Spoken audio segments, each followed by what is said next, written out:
El siguiente punto del orden del día es la presentación de iniciativas. Les informo que la mesa directiva acordó solicitarles que en el uso de la tribuna su tiempo de presentación no exceda de 5 minutos. Con ello se pretende aprovechar de manera óptima la duración de las sesiones para permitir la participación y despacho más abundante de los puntos de la agenda.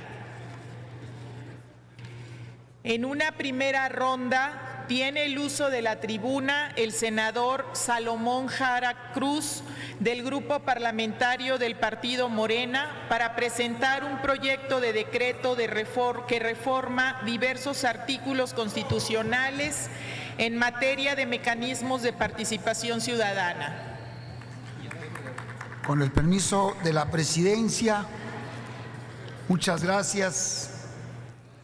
La presente reforma constitucional que hoy se presenta tiene como sustento el gran cambio político que vive nuestro país, obtenido de la elección del pasado 1 de julio, considerada como la elección más amplia y más participativa de la historia de nuestra patria, donde la ciudadanía ha expresado su voluntad de cambio al régimen político del país, así como de la necesidad de nuevos modelos de participación ciudadana para adecuar las reformas de conducción gubernamental y de ratificación del rumbo político, económico y social. El licenciado Andrés Manuel López Obrador, ahora presidente electo de México, ha ratificado su compromiso de recurrir a la consulta popular y a la revocación de mandato a la mitad de su administración, así como su desempeño, por lo que la cuarta transformación del país requerirá de la más amplia participación social y obliga a fortalecer los procesos democráticos mediante la creación de nuevas formas de participación a la que alude esta iniciativa. Las reformas de la presente iniciativa son al 35, 36, 83, 84, 86, 108, 115 y 116 de la Constitución Política de los Estados Unidos Mexicanos. Buscan dar sustento legal para establecer la revocación del mandato y agilizar la consulta popular para fortalecer la participación ciudadana. Al realizar estas reformas, se amplían los derechos y obligaciones de los mexicanos, se amplían las facultades del Congreso de la Unión para legislar en este terreno, se incluyen nuevas medidas en las responsabilidades de los servidores públicos y se establecen facultades a los congresos locales y los municipios para actuar en consecuencia con la Carta Magna. Igualmente, con las reformas que plantea esta iniciativa, se establece la revocación de mandato para todos los servidores públicos, cuya representación provenga de una elección popular, incluyendo al presidente de la República, gobernadores, presidentes municipales, senadores, diputados federales, locales, así como también alcaldes. De este modo, la presente iniciativa de reforma aprovecha y respalda las disposiciones existentes en la Ley General de Consulta Popular, se apoya en el Instituto Nacional Electoral para realizar esta consulta a los mexicanos y se empata con la elección intermedia para reducir gastos, agilizando y fomentando la participación ciudadana. En ese sentido, la revocación de mandato se realizará por primera vez en 2021, pero será también un mecanismo para las autoridades estatales a efecto de que, independientemente de su estancia, puedan implementarse las consultas en forma generalizada a los servidores públicos que fueron electos. Quiero destacar que según importantes estudios sobre desempeño institucional en las entidades federativas, esta ha sido una generación de una constante y altísima corrupción de los gobernadores de diferentes estados, pero sobre todo en esta administración que hoy está por concluir. Por lo que debe haber existido, si hubiera existido la revocación de mandato, tendríamos ahora indiscutiblemente en la mayoría de estas entidades la revocación del mandato de los gobernadores, teniendo como resultado mejores cuentas en las finanzas públicas, menos deuda, menos violencia y mejor seguridad en el país. No tendríamos ahora lo que está hoy en discusión, inseguridad y tantas otras cosas tan malas que ocurren en nuestro país. Considerando lo anterior, esta iniciativa también tiene como propósito atender la crisis de justicia que existe hoy en nuestro país y erradicar la impunidad que se apremia en la acción gubernamental. De esta forma, las reformas que se proponen fortalecen la soberanía nacional y las formas de gobierno que se establecen en nuestra Carta Magna en sus artículos 39, 40 y 41, respaldando lo establecido en el artículo 39, donde la soberanía nacional reside esencial y originalmente en el pueblo. Todo poder público dimana del pueblo y se instituye para beneficio de éste. El pueblo tiene en todo tiempo el inalienable derecho de alterar o modificar la forma de su gobierno.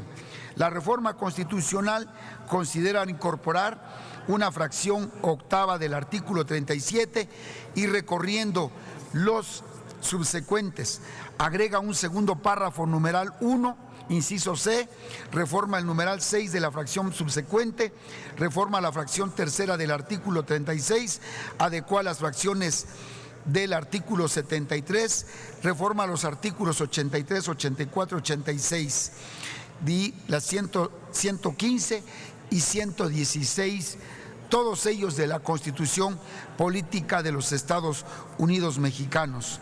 Por lo anterior, someto a esta soberanía la presente iniciativa con proyecto de decreto. Es todo cuanto, señora Presidente.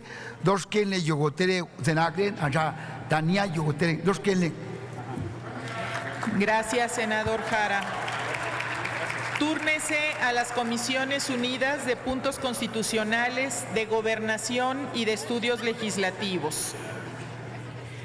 Corresponde el turno al Grupo Parlamentario del Partido Acción Nacional, pero por esta ocasión vamos a conceder el uso de la tribuna al senador Samuel García Sepúlveda a nombre de los senadores del Grupo Parlamentario de Movimiento Ciudadano para presentar un proyecto de decreto que reforma los artículos 76, 89 y 102 constitucionales en materia de la Fiscalía General de la República.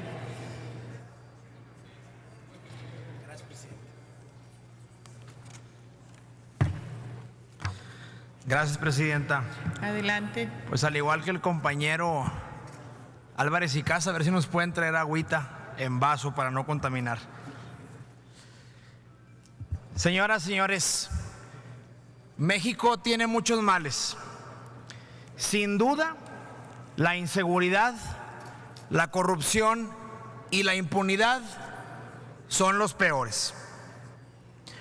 Por ello, el Grupo Parlamentario de Movimiento Ciudadano considera que la causa más importante quizá de esta legislatura es una fiscalía que sirva. Es cerrarle las puertas a un posible fiscal carnal. La doctora Magaloni, en un libro que hicimos en Nuevo León sobre la lucha anticorrupción, en la cual participé en el prólogo, decía atinadamente que durante décadas la Procuraduría se utilizó para cuidar al grupo de poder y era un brazo ejecutor de aquellos opositores y activistas. Me permitiré leerles ese prólogo. La Procuración de Justicia en México ha sido una forma de ejercer el poder.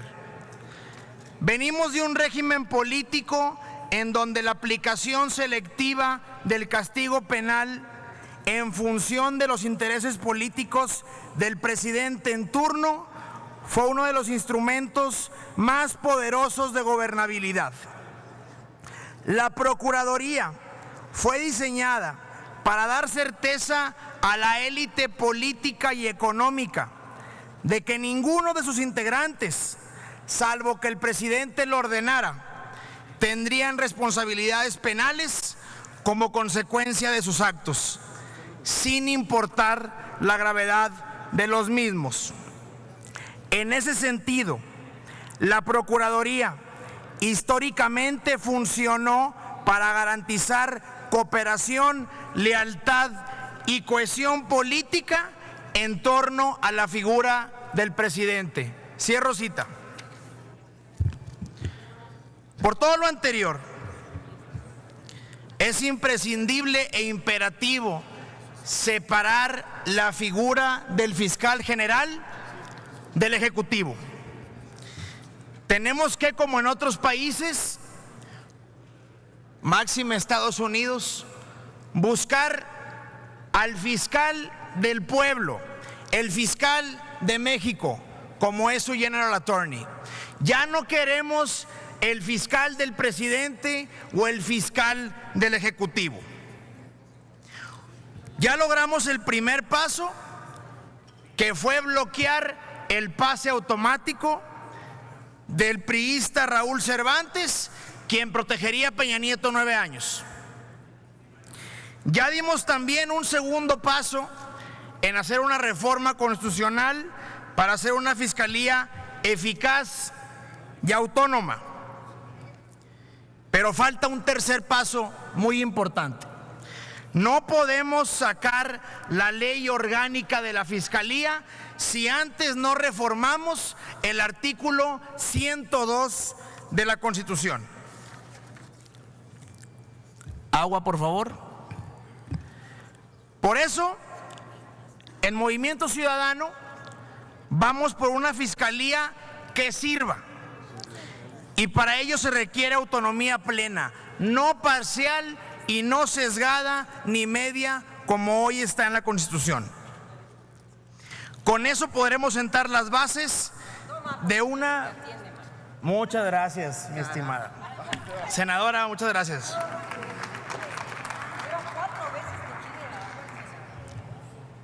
Qué amable. Por eso, este grupo parlamentario recoge de manera íntegra y fiel la iniciativa de 300 organizaciones llamada por una fiscalía que sirva. Podemos sacarla adelante y debemos antes de la ley orgánica para poder hablar de un cambio de régimen y de una transformación. La propuesta por una fiscalía que sirva parte de los siguientes puntos. 1. Garantizar la participación de la sociedad civil especializada en el proceso de designación del fiscal, creando una comisión de designaciones que integraría una lista de 6 candidatos y no como hoy está, que simplemente se utiliza el binomio Ejecutivo-Senado. 2. La obligación del Senado de realizar comparecencias en audiencia pública con los aspirantes a fiscal. 3. Se prevé que la Suprema Corte puede intervenir en la designación del fiscal si por alguna razón este Senado es omiso. 4. El fiscal duraría en su cargo 6 años y planteamos que la remoción del fiscal sea por el Senado por 2/3 partes. 5. Se elevan a rango constitucional las fiscalías especializadas no solo en delitos electorales y anticorrupción, también por delitos graves a derechos humanos y la de asuntos internos. Se crea un consejo del Ministerio Público plural y especializado que evaluaría y vigilaría el funcionamiento de la Fiscalía. Y séptimo, se crea un transitorio para que las entidades federativas adecúen sus constituciones. Para cerrar, Presidenta, este es un tema de suma importancia. Si sacamos una ley orgánica sin antes modificar la Constitución para dar plena autonomía, iniciaremos con el pie izquierdo. Si iniciamos la discusión de la ley orgánica sin sentar las bases en la Constitución, podremos dar paso a un fiscal carnal. Y así como el grupo de Movimiento Ciudadano no lo permitió cuando el PRI estaba en el poder, tampoco lo permitiremos ahora que lo tiene Morena. Muchas gracias.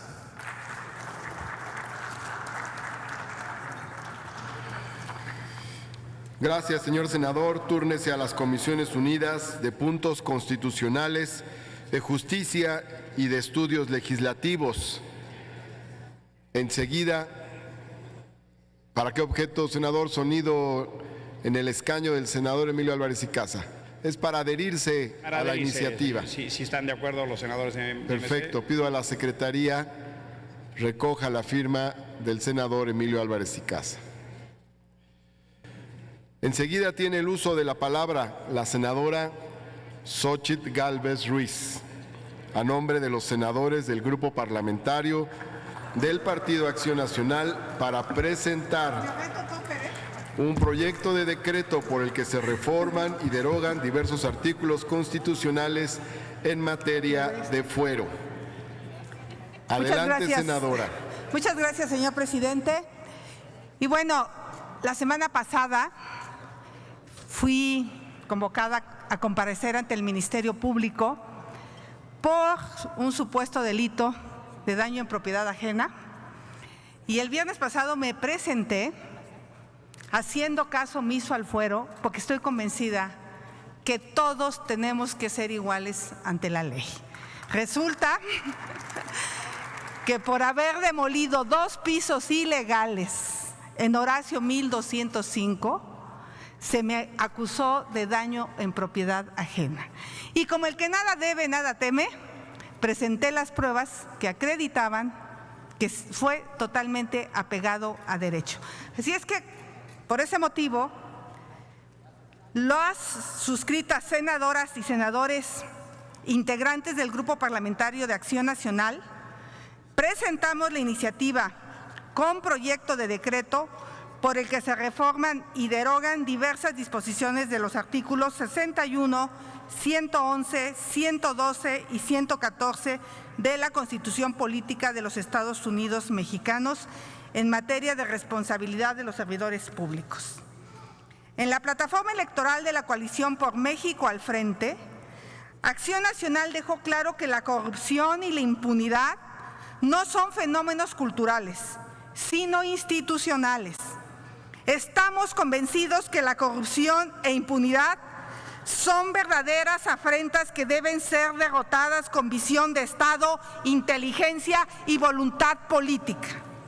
Creemos firmemente que la sociedad mexicana no está condenada a padecer dichos males. Ninguna propuesta efectiva de combate a la corrupción puede diseñarse sin eliminar el fuero de impunidad institucional de que gozan los gobernantes y representantes populares, comenzando por la Presidencia de la República.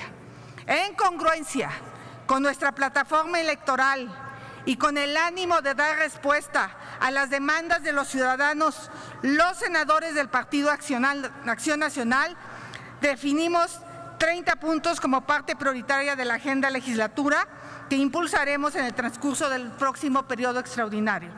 Reiteramos nuestro compromiso con un trabajo legislativo útil que brinde soluciones a los problemas de las personas y que traduzca en una mejor calidad de vida. Y en ese tenor, proponemos que en el contexto del combate frontal a la corrupción, eliminar el fuero constitucional para todas y todos los servidores públicos, de manera que puedan ser acusados e enjuiciados por delitos de corrupción y los consideramos no graves del orden común y federal, con penas de destitución y responsabilidad penal administrativa y civil. Las y los senadores de Acción Nacional, de la premisa de que la eliminación del fuero tiene dos vertientes que es necesario puntualizar. La primera es que, por un lado, se atiende el principio de igualdad jurídica, es decir, que todas las personas sean tratadas de la misma forma por la ley. Por otra parte, se da el riesgo de que el eliminar el fuero conduzca al debilitamiento de las instituciones. No obstante lo anterior, creemos que es necesario correr el riesgo de eliminar el fuero en aras de terminar con la impunidad que tanto lastima a la sociedad y que tantos males ha provocado a México. Por ello, sometemos la presente iniciativa a la consideración del Constituyente Permanente para eliminar el fuero constitucional y establecer que todo servidor público pueda ser vinculado a proceso por delitos del orden común o del orden federal, independientemente de su jerarquía o cargo. Por lo anterior expuesto, las y los suscritos senadores de la República, integrantes del Grupo Parlamentario de Acción Nacional, sometemos a consideración la siguiente iniciativa. Muchas gracias. Gracias, senadora. Senadora, su termo se le olvidó. El topper. Ese es termo. Túrnese a las Comisiones Unidas de Puntos Constitucionales, de Gobernación y de Estudios Legislativos.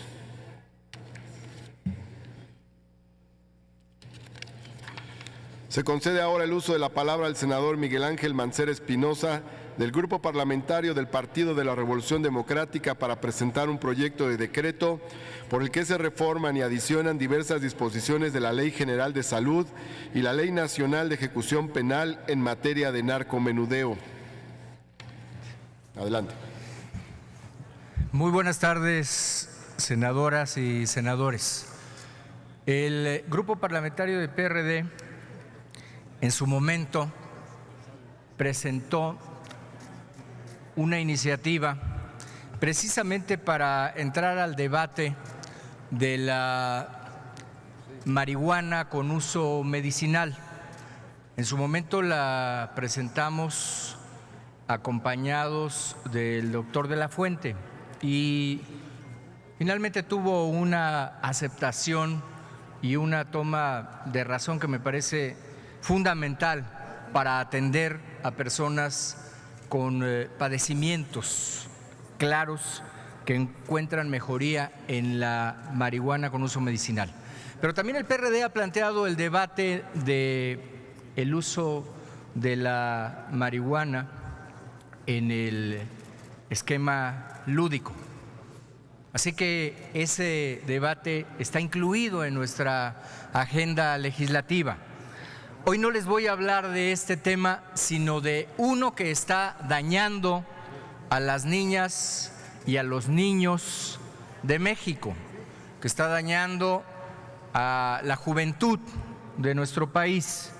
Y me refiero al ejercicio del narcomenudeo en las inmediaciones de las escuelas, y que nos lo reclaman las mamás, y que nos reclaman los padres, y que reclaman los propios directivos de los planteles. Es una realidad. Por eso es que hoy estamos presentando esta iniciativa a la Ley General de Salud y a la Ley Nacional de Ejecución Penal.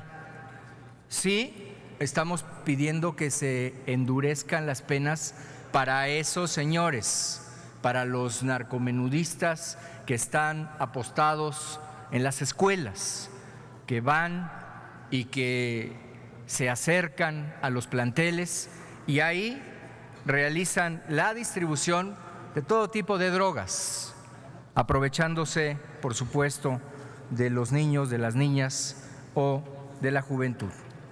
Es claro que lo tenemos que hacer. ¿Por qué? Porque todos los indicadores y la sensibilidad así lo marca. Porque hoy, con la Oficina de Naciones Unidas para Drogas y Delito, sabemos que 17 años de vida sana se pierden por trastornos relacionados con el consumo de droga a nuestras niñas y a nuestros niños, a los jóvenes. Por eso es que debemos de realizar esta reforma. Yo les pido que sumemos esfuerzos y les pido que sumemos esfuerzos porque ya lo habíamos solicitado a la legislatura anterior en la Cámara de Diputados, pero no caminó la iniciativa. Y es el momento en que lo hagamos porque ahí tenemos claro este reclamo hace poco de la UNAM, donde se dijo fuera narcos de la UNAM. Bueno, es precisamente lo que ha pasado aquí. Yo les quiero dar algunas cifras muy simples. 2017, más de 2.681 personas detenidas por este delito, 1.933 de ellas pasaron a la siguiente etapa, las demás no, desde el primer momento fueron liberadas. De las 1.932 que pasaron, solamente 164 llegaron a prisión preventiva, es decir, el 7.5. La puerta giratoria de los estados que se ha discutido tantas veces.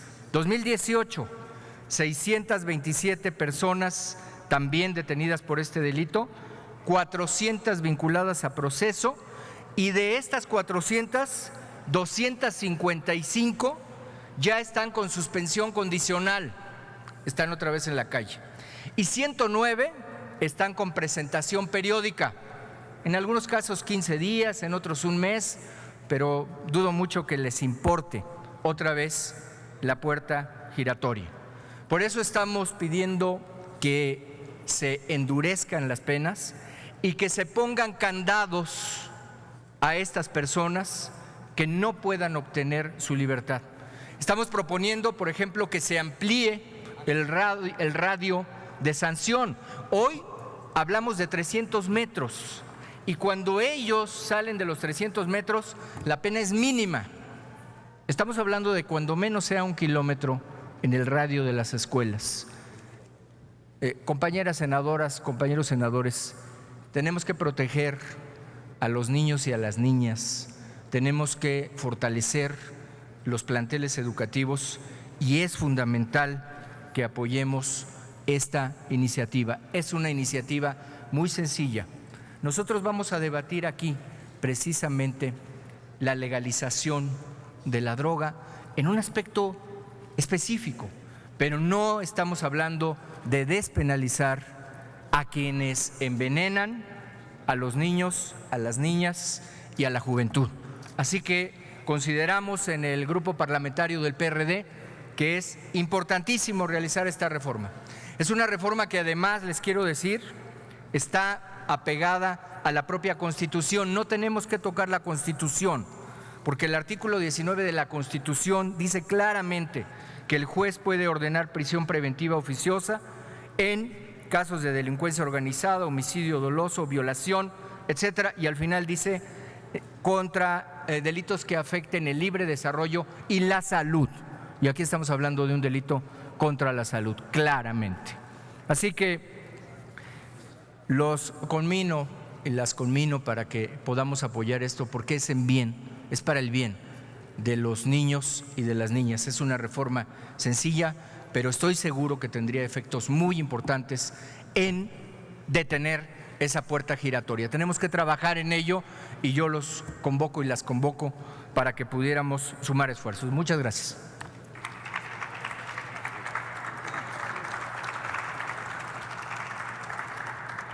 Túrnese a las Comisiones Unidas de Salud y Seguridad Social y de Estudios Legislativos. Tiene ahora el uso de la tribuna la senadora Gabriela Benavides Cobos, a nombre de los senadores del Grupo Parlamentario del Partido Verde Ecologista de México para presentar un proyecto de decreto por el que se reforman la Ley General de Instituciones y Procedimientos Electorales y la Ley General en materia de delitos electorales en materia de evaluación ambiental.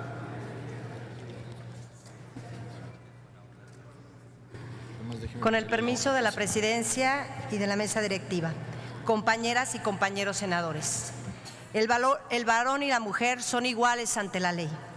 Esto es lo que manda nuestro texto constitucional, consagrando la igualdad jurídica de las personas sin distinción de género. Asimismo, debemos recordar que esta igualdad entre los individuos ya fue reconocida por la Declaración Universal de los Derechos Humanos, proclamada por la Asamblea General de las Naciones Unidas en 1948. Por ello resulta inadmisible que en pleno siglo XXI se sigan presentando casos de discriminación con motivo de género, en perjuicio de la libertad y del ejercicio de los derechos humanos en igualdad de circunstancias. Esto cobra especial relevancia si se toma en cuenta que más de la mitad de la población de nuestro país es del sexo femenino y que tradicionalmente somos nosotras, las mujeres, la columna vertebral de las familias mexicanas. Si bien el sistema jurídico de México ha registrado importantes avances en materia de inclusión, de paridad de género e igualdad de oportunidades para todos, es lamentable que sigan existiendo prácticas y creencias que nos quieren hacer parecer distintos. Por ello, acudo a esta tribuna, porque a nombre del Partido Verde Ecologista de México, como lo prometimos, estamos presentando una iniciativa de reforma a dos leyes fundamentales del modelo electoral de nuestro país, con el objetivo claro y contundente de fortalecer la paridad de género y combatir el combate a la violencia política contra la mujer. El artículo 34 constitucional consagra como derecho de todos los ciudadanos mexicanos votar y ser votado. Aunado a lo anterior y derivado de la reforma política electoral del año 2014, fue incorporado el criterio de paridad entre géneros como un principio fundamental para garantizar la participación de los hombres y de las mujeres en candidaturas a puestos de elección popular en igualdad de circunstancias. Derivado de esa reforma, muchas mujeres estamos ocupando hoy estos espacios. Si bien la legislación secundaria en materia electoral recogió y reglamentó el citado principio de paridad, estimamos que los esfuerzos para su fortalecimiento nunca serán suficientes mientras se sigan registrando casos de discriminación hacia las mujeres en el legítimo derecho del ejercicio de sus derechos políticos electorales. Por ello proponemos reformar la Ley General de Instituciones y Procedimientos Electorales para fortalecer el principio de paridad de género mediante dos reformas fundamentales.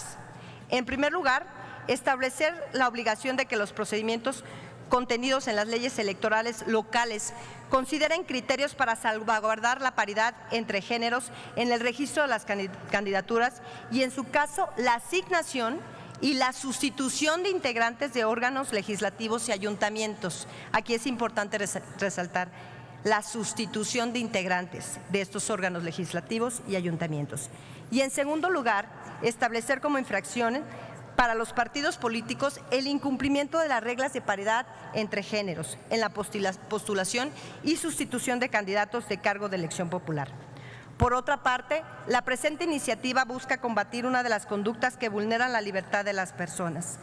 Nosotros nos referimos a la violencia política, entendida como cualquier conducta encaminada a menoscabar o anular los derechos políticos de cualquier persona.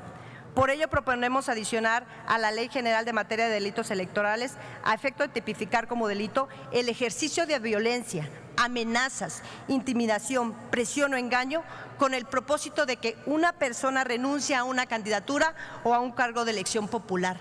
Basta ya, lo decimos serio y lo decimos fuerte. Cabe mencionar que la tipificación de esta conducta no está encaminada a proteger exclusivamente un género, sino que reconoce la posibilidad de que sea víctima un hombre o una mujer. No obstante, sí proponemos establecer que una causa agravante del delito sea cuando la víctima sea una mujer, con la finalidad de proteger este sector. Me enorgullece pertenecer a mi grupo parlamentario. Somos 3 mujeres, pero siempre dispuestas a defender a nuestro género, que confiamos que esta iniciativa podrá contar con el apoyo de las demás mujeres. Gracias. Muy buenas tardes. Gracias, senadora Benavides. Túrnese a las Comisiones Unidas de Gobernación y de Estudios Legislativos. En una segunda ronda de iniciativas, tiene el uso de la tribuna el senador Martí Batres Guadarrama, del Grupo Parlamentario del Partido Morena, para presentar un proyecto de decreto por el que se deroga la segunda parte de la fracción tercera del artículo 3 de la Constitución Política de los Estados Unidos Mexicanos en materia de reforma educativa. Muchas gracias, señora presidenta. Adelante. Seguramente los foros que realiza el próximo secretario de Educación Pública, Esteban Moctezuma, sobre la reforma educativa, arrojarán conclusiones que se reflejarán en iniciativas del siguiente gobierno. También es previsible que distintos grupos parlamentarios presenten iniciativas al respecto. Por lo menos 4 bancadas parlamentarias han manifestado su interés en revisar, revocar, modificar o cancelar la llamada reforma educativa realizada en el sexenio que termina. Y otros grupos parlamentarios han expresado disposición para escuchar proyectos alternativos. Es verdad que se necesita una profunda reforma educativa, pues aún en pleno siglo XXI hay niñas y niños mexicanos de entre 6 y 12 años de edad que no están inscritos en la primaria. Hay escuelas sin planteles y muchos planteles sin equipos de cómputo y bibliotecas. Deben cambiar los métodos de enseñanza y debe ponerse énfasis en las necesidades actuales de la educación. Además, debe abrirse la educación superior a la juventud. Sin embargo, la reciente reforma educativa fue eminentemente laboral y administrativa más que pedagógica. La evaluación no se orientó a mejorar la formación docente y la educación continua. No se tomó en cuenta el desempeño frente a grupo, ni las grandes diferencias regionales y culturales, y menos aún la diversidad lingüística y las grandes desigualdades sociales y alimenticias de muchas zonas del país. Tampoco se observó el bajo salario que reciben los profesores. Antes bien, se privilegió el castigo al docente. Todo esto impidió involucrar a los maestros en la transformación de la educación, y sin la participación de los maestros es prácticamente imposible realizar una reforma educativa. A ello hay que agregar, además, la mala técnica legislativa que llevó a incorporar a la Constitución lo que debe ir en una legislación secundaria, así como la aprobación sin la intervención de maestros, expertos, padres de familia y de la sociedad en general. El que suscribe es nieto de maestros e hijo de maestros de primaria y secundaria. Conocemos la enorme entrega y el amor de los maestros a nuestro país. Por eso considero necesario derogar la vinculación de la evaluación a los docentes con su permanencia y promoción en el empleo, para dar paso a la realización de una auténtica transformación educativa y ahora sí, con la participación de los profesores. Es por ello que presento una primera iniciativa de reforma sobre este tema con fundamento en el artículo 71 de la Constitución Política de los Estados Unidos Mexicanos para modificar el artículo 3, derogando la segunda parte de su fracción tercera, para que forme parte, como un aporte más, del amplio abanico de iniciativas y propuestas en torno al gran debate plural sobre la transformación de la educación en México. Por eso propongo derogar el texto siguiente de la segunda parte de la fracción tercera del artículo 3º constitucional. Adicionalmente, el ingreso al servicio docente y la promoción a cargos con funciones de dirección o de supervisión en la educación básica y media superior que imparta el Estado se llevarán a cabo mediante concursos de oposición que garanticen la idoneidad de los conocimientos y capacidades que correspondan. La ley reglamentaria fijará los criterios, los términos y condiciones de la evaluación obligatoria para el ingreso, la promoción, el reconocimiento y la permanencia en el servicio profesional con pleno respeto a los derechos constitucionales de los trabajadores de la educación. Serán nulos todos los ingresos y promociones que no sean otorgados conforme a la ley. Lo dispuesto en este párrafo no será aplicable a las instituciones a las que se refiere la fracción séptima de este artículo. Este es el párrafo de la fracción tercera del artículo 3º de la Constitución Política de los Estados Unidos Mexicanos que proponemos derogar. Muchas gracias por su atención. Gracias, senador Batres. Túrnese a las Comisiones Unidas de Puntos Constitucionales, de Educación, Cultura, Ciencia y Tecnología y de Estudios Legislativos. Tiene ahora el uso de la tribuna. Sonido al escaño de la senadora Citlali, por favor. Sí. Bueno, nada más para solicitarle al senador Martí Batres si podemos suscribirlo. Hay varios senadores de Morena, entonces me permito decir a nombre del Grupo Parlamentario de Morena. Gracias, senadora. Le pedimos a servicios parlamentarios que se acerquen a los escaños de los senadores que quieran adherirse si el senador Batres así lo considera. Gracias. Tiene ahora el uso de la tribuna la senadora Alejandra Noemí Reynoso Sánchez, del Grupo Parlamentario del Partido Acción Nacional, para presentar un proyecto de decreto que reforma el artículo 59 de la Ley Federal del Trabajo en materia de balance trabajo-familia.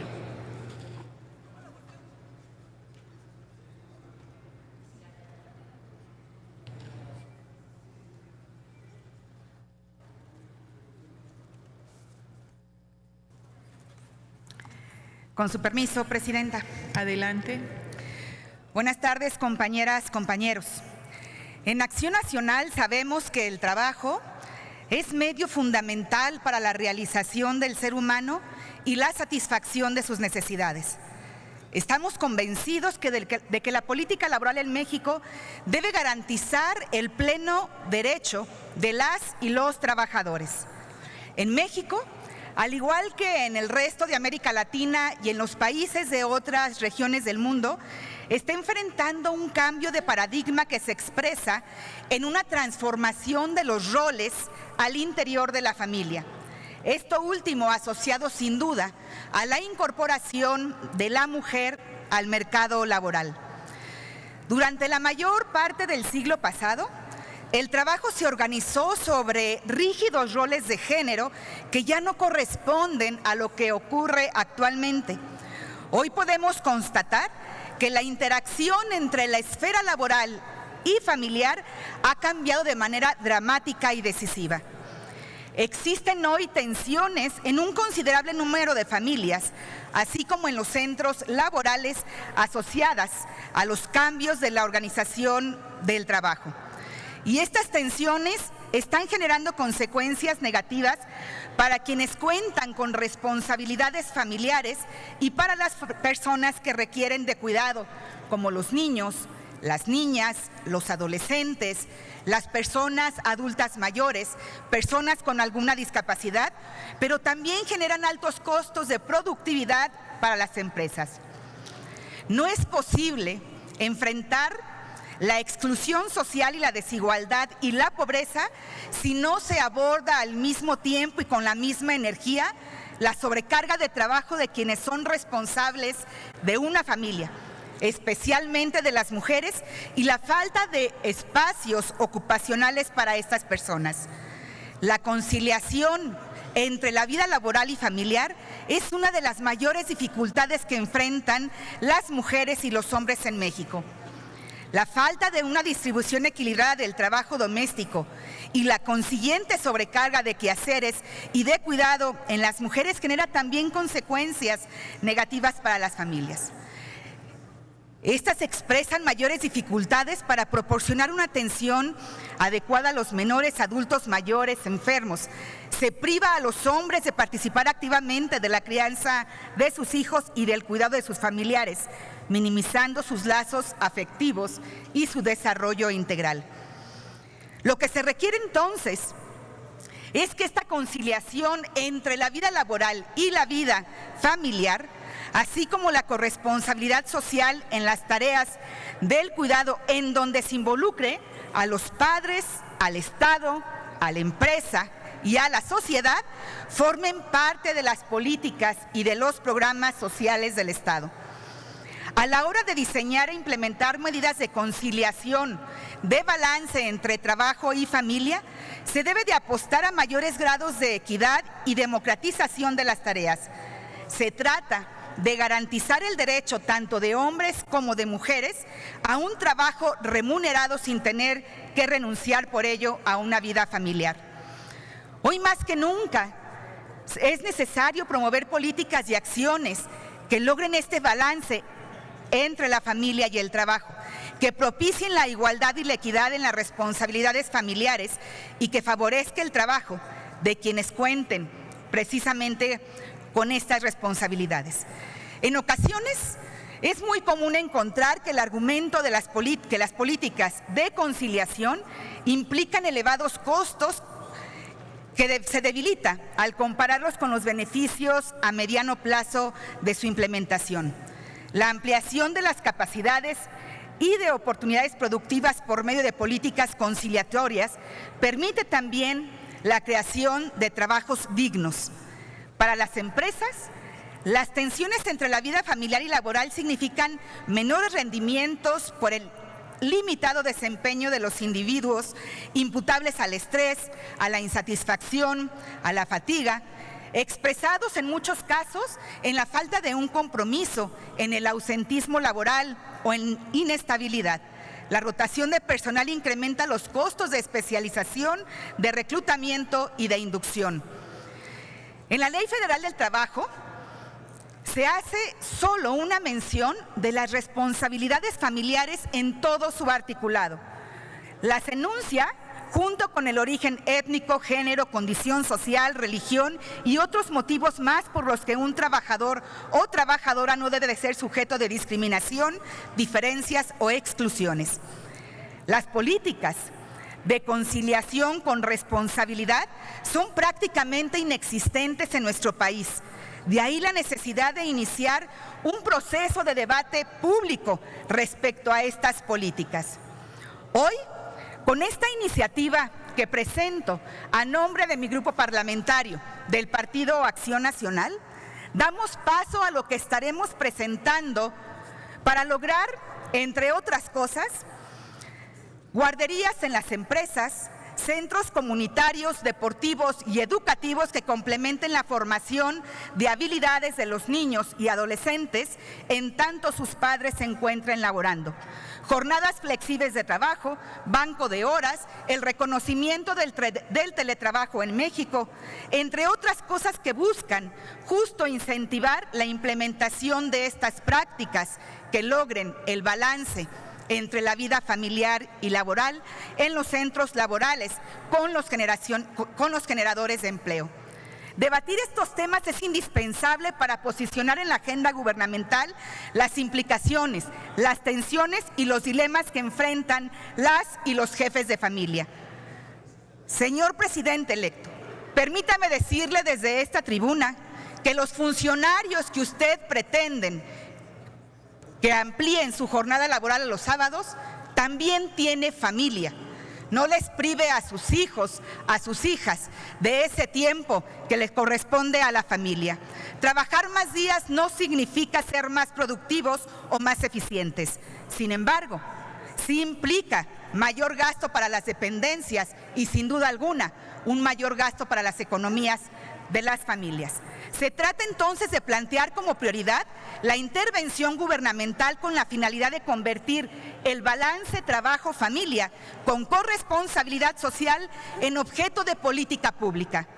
De igual manera, es importante incluir en este debate la idea promovida por la Organización Internacional del Trabajo en torno a la doble capacidad de la conciliación y de los cuidados como generadores de empleo y como proveedores también de protección social. Específicamente, esta iniciativa que hoy presentamos pretende introducir como un criterio general y que se considere en los acuerdos de las jornadas laborales y sea el centro también el balance entre la vida laboral y familiar. Conciliar la vida laboral y familiar, sin duda alguna, nos va a repercutir en mejores condiciones sociales, económicas y, sin duda, esto ayuda a la reconstrucción del tejido social, a la construcción de la seguridad y también al fortalecimiento de la familia en nuestro país. Muchas gracias. Es cuanto, presidente. Gracias, senadora Reynoso. Túrnese a las Comisiones Unidas de Trabajo y Previsión Social y de Estudios Legislativos. En una tercera ronda de iniciativas tiene el uso de la tribuna la senadora Delfina Gómez Álvarez del Grupo Parlamentario del Partido Morena para presentar un proyecto de decreto que reforma el artículo 7 de la Ley General de Educación en materia de desarrollo de emprendimiento. Buenas tardes a todos. Con su venia, señora presidenta, señores y señores senadores, adelante. Ciudadanos que nos siguen en esta transmisión y medios de comunicación. La educación en México es una estructura conformada por principios, normas y procedimientos que conducen el método para instruir a los nuevos integrantes de la sociedad y permite a las nuevas generaciones apropiarse de la cultura, del arte, de la tecnología, el conocimiento y de los valores, es decir, en una apreciación general de su entorno y del mundo. Sabemos que el sistema educativo debe proporcionar las herramientas necesarias para que los alumnos desarrollen su talento, su inteligencia emocional, su creatividad y su espíritu emprendedor. Por ello, es importante mencionar que el fomento de la cultura del emprendedurismo debe darse desde edades muy tempranas, incluso desde el nivel de educación básica. Esto con el fin de poder formar personas con un perfil emprendedor, cimentando esas ideas y valores en ellos, apostando incluso por el hecho de que una persona consciente y preocupada de su entorno pueda llegar a ser un miembro activo y de provecho social.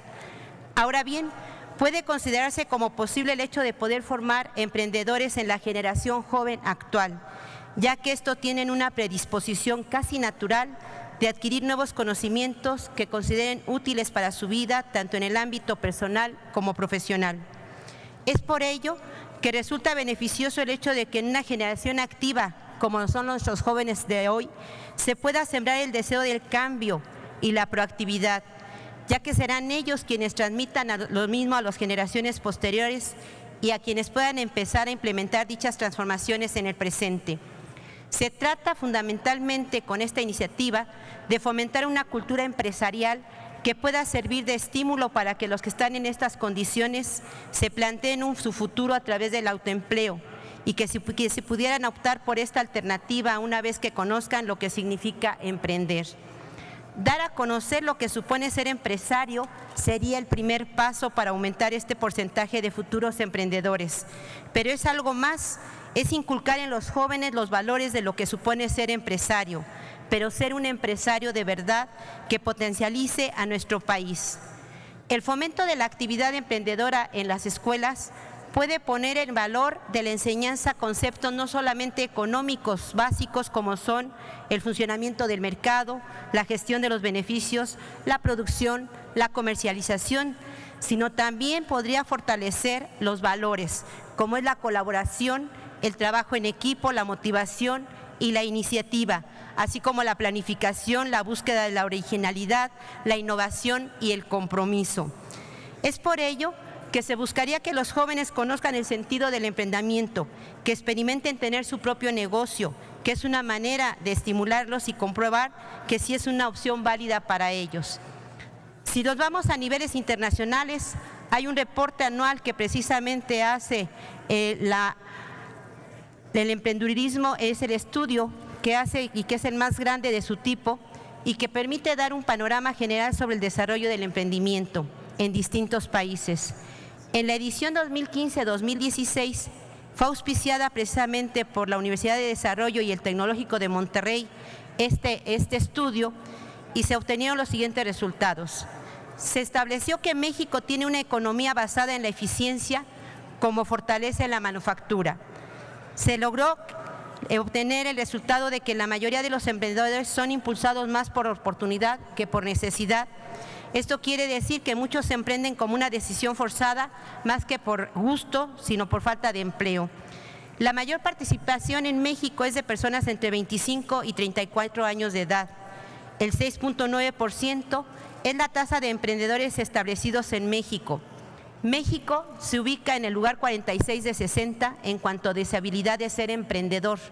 El 49% de las personas consideran que emprender es una opción de carrera deseable. 34% de las personas tienen miedo al fracaso porque no tienen conocimiento de cómo ejercer una empresa. Y el 10% de los emprendimientos están en edad temprana, esperan generar más de 6 empleos. El efecto de introducir el emprendimiento en las aulas es el fomento del espíritu emprendedor. A este respecto, existe evidencia empírica que muestra que si las universidades fomentaran este espíritu emprendedor, contarían con mayor cantidad de egresados dispuestos a tomar riesgos de emprender, en comparación de aquellas universidades que no lo consideran más que como una parte, acaso periférica o complementaria de sus planes de formación. Cabe señalar también que no solamente los docentes estarían interesados en esta formación de los jóvenes, también están nuestros empresarios. Y muestra de ello fue efectivamente la participación que hubo en el foro de educación el día de ayer en el Estado de México, en donde aprovecho para hacer un reconocimiento a esos empresarios, a esos padres de familia, a esos maestros, a esos jóvenes, pero muy en especial a esos maestros que están frente al grupo, que dieron precisamente opiniones y sugerencias que van a ser muy importantes y que se va a tomar en el nuevo gobierno. Este foro permitió escuchar a los empresarios que nos muestran interés, pero también nos muestran muchos deseos de participar. Y por ello yo presento esta iniciativa que tiene como objetivo adicionar las fracciones 17ª y 18ª del artículo 7º de la Ley General de Educación, y que a la letra dice: artículo 7º. La educación que imparta el Estado, sus organismos descentralizados y los particulares con autorización o con reconocimiento de validez oficial de estudios, tendrá, además de los fines establecidos en el segundo párrafo del artículo 3º de la Constitución Política de los Estados Unidos Mexicanos, los siguientes. 17º. El emprendimiento en la enseñanza. En la educación básica y formación profesional se incorporarán objetivos, competencias, contenidos y criterios de evaluación de la formación orientados al desarrollo y afianzamiento del espíritu emprendedor, a la adquisición de competencias para la creación y desarrollo de los diversos modelos de empresas y al fomento de la igualdad de oportunidades y del respeto al emprendedor y al empresario, así como a la ética empresarial. Las instituciones educativas fomentarán las medidas para que el alumnado participe en actividades que le permitan afianzar el espíritu emprendedor y la iniciativa empresarial a partir de aptitudes como la creatividad, la iniciativa, el trabajo en equipo, la confianza en uno mismo y el sentido crítico. 18ª, incrementar y fortalecer en su caso en las enseñanzas universitarias el emprendimiento. Se promoverán las iniciativas de emprendimiento universitario para acercar a los jóvenes universitarios al mundo empresarial. Las universidades fomentarán la iniciación de proyectos empresariales, facilitando información y ayuda a los estudiantes, así como promoviendo encuentros con emprendedores. Es todo y cuanto, señora presidenta. Gracias. Gracias, senadora Delfina Gómez. Túrnese a las Comisiones Unidas de Educación y de Estudios Legislativos.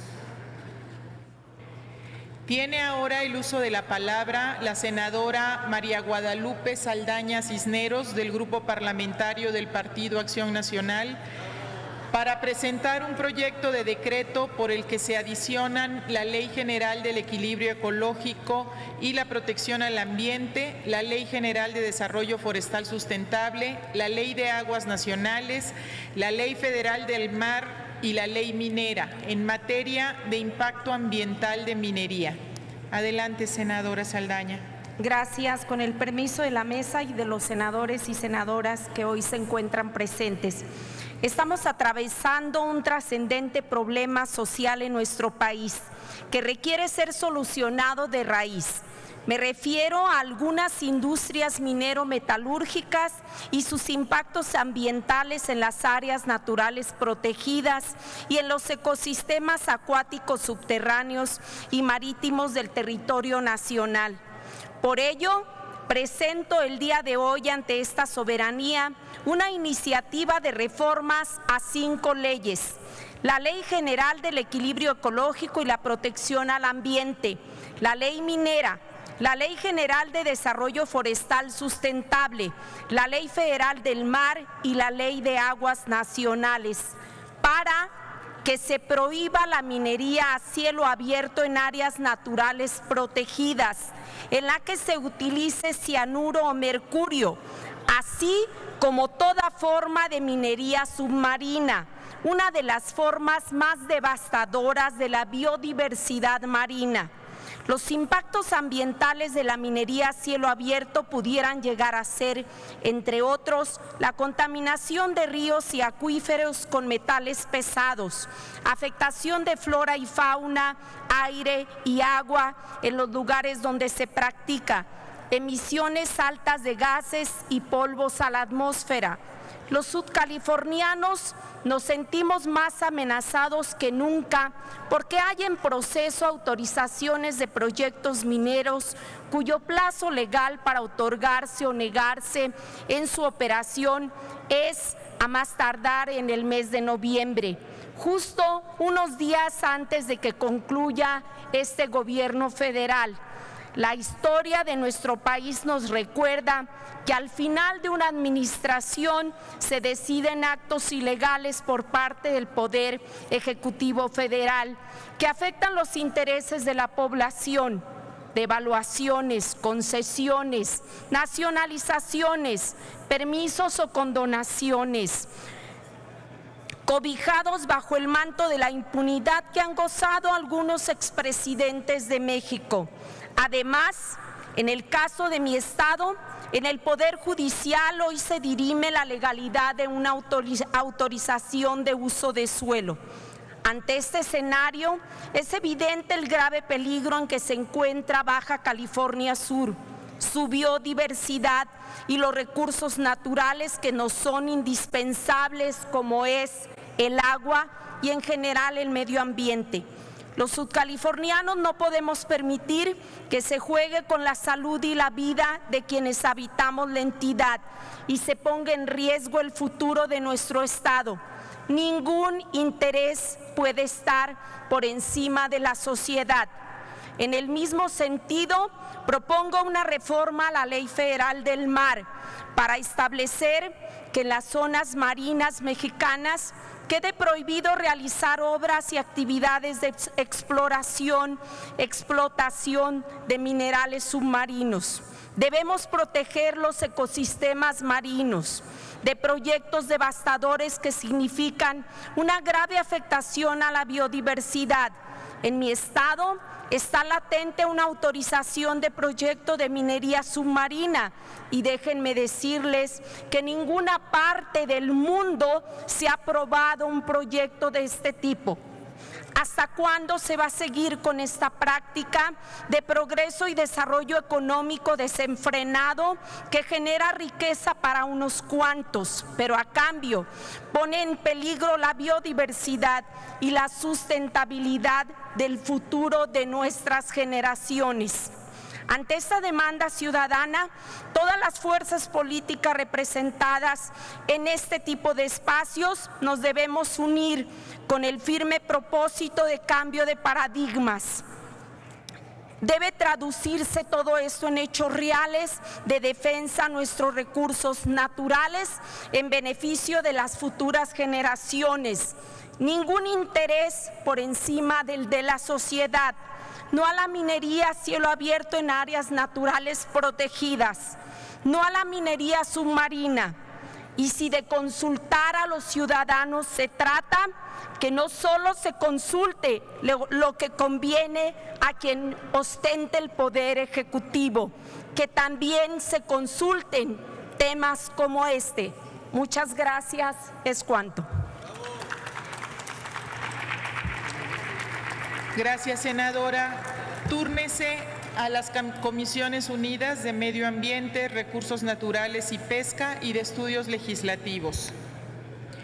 En una cuarta ronda de iniciativas tiene el uso de la tribuna el senador Rubén Rocha Moya para presentar a nombre propio y de diversos senadores del Grupo Parlamentario del Partido Morena un proyecto de decreto por el que se reforma el artículo 116 constitucional en materia de facultades de los poderes judiciales de las entidades federativas.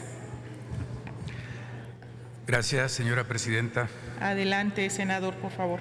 Honorable Asamblea, los que suscriben: Olga Sánchez Cordero, Ricardo Monreal Ávila, Martí Batres Guadarrama, Imelda Castro, Óscar Eduardo Ramírez Aguilar, Mónica Fernández, Marta Lucía Micher, Higinio Martínez, Julio Ramón Menchaca y un servidor, Rubén Rocha Moya, además de un grupo de más de 20 compañeras y compañeros senadores de nuestra bancada, nos permitimos someter a la consideración del Pleno de esta Cámara la siguiente iniciativa con proyecto de decreto por el que se reforma la fracción tercera del artículo 116 de la Constitución Política de los Estados Unidos Mexicanos al tenor de los siguientes razonamientos.